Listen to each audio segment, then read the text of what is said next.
बारे में जो जनरल इंट्रोडक्शन है उसके ऊपर 1 या 2 मार्क के लिए कंपलसरी क्वेश्चन रहते हैं। एक आध एग्जाम्पल पूछा जाता है और ये कौन से समास का उदाहरण है ऐसा पूछा जाता है। नहीं तो समास का लक्षण क्या है, समास के संख्या कितनी है, ये समास का कौन सा प्रकार है, ऐसे इसके ऊपर क्वेश्चन आ सकते हैं।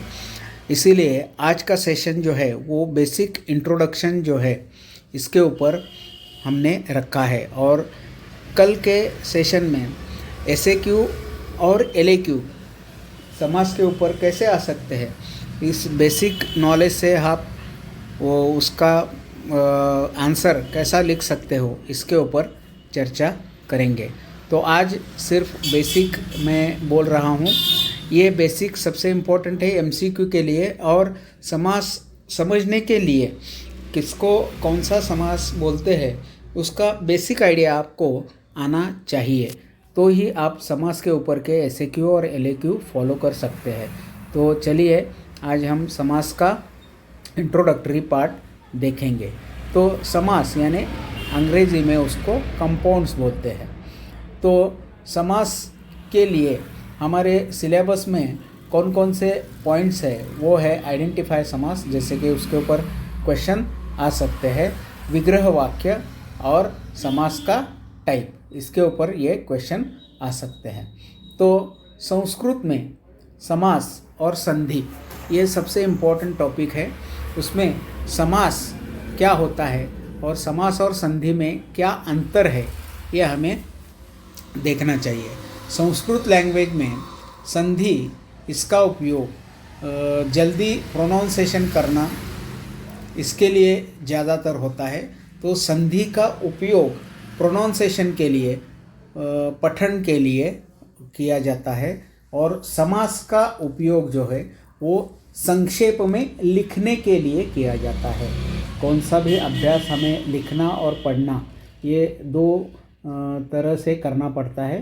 तो संस्कृत में लेखन संक्षिप्तता लाने के लिए समास का उपयोग होता है और पठन में या बोलने में सहजता लाने के लिए और प्रयास जो समय लगता है वो समय बचाने के प्रयास के लिए संधि का उपयोग होता है। तो ये समास और संधि में अंतर रहता है। संधि समास में भी होता है। तो समास और संधि ये साइमल्टेनियस हमें मालूम होने चाहिए। तो लक्षण और समास के भेद। समास का जो लक्षण है वो है अर्थम अनुसृत्य पदद्वयस्य अथवा अनेकेषां पदानां संक्षेपेण कथनम समास। तो यहाँ 2 या 2 से अधिक पद इनका मिलन होके तीसरा अर्थपूर्ण शब्द तैयार होता है, उसको समास बोलते हैं। जैसे राजा का पुत्र, ऐसा हम बोलते वक्त यूज़ करते हैं। तो इसके लिए राजपुत्र, यहाँ का ये जो विभक्ति है वो विभक्ति का लोप हो गया। तो समास में 2 पदों में जो पद के अंत में विभक्ति प्रत्यय रहते हैं वो विभक्ति प्रत्ययों का लोप होता है और वो लोप होने से समास तैयार होता है। That is called as concise making.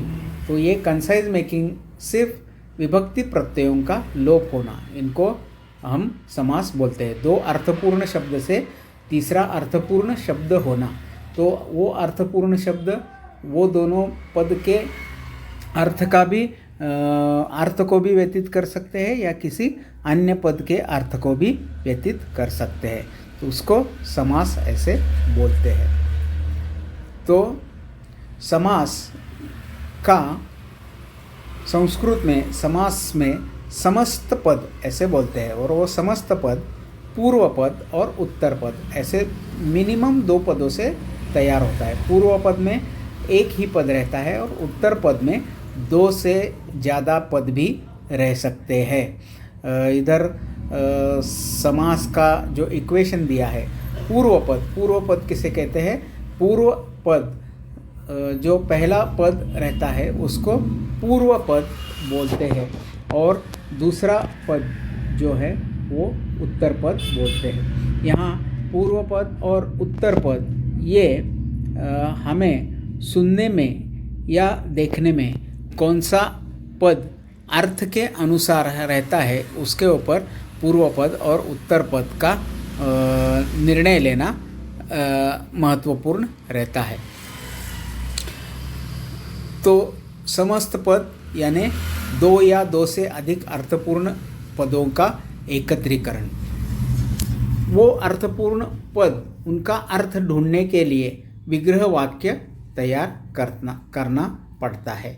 तो वो विग्रह वाक्य का मीनिंग क्या है? The words by splitting which explain about the समास, उसको विग्रह वाक्य ऐसे बोलते हैं।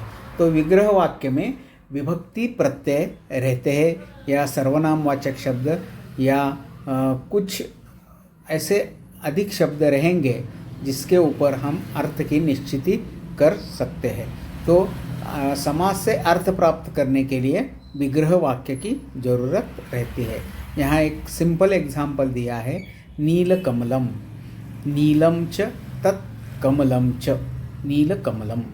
तो यहाँ एक फूल का नाम है और उस फूल का विशेषण है यानी उसका रंग है, उस रंग वाले फूल को नीलकमल ऐसा बोलते हैं। तो यहाँ विग्रह वाक्य में नीलम च तत् कमलम च, जो फूल नील रंग का होता है उसे नील कमल ऐसा बोलते हैं। तो विग्रह वाक्य में ऐसे शब्द ऐड हो सकते हैं।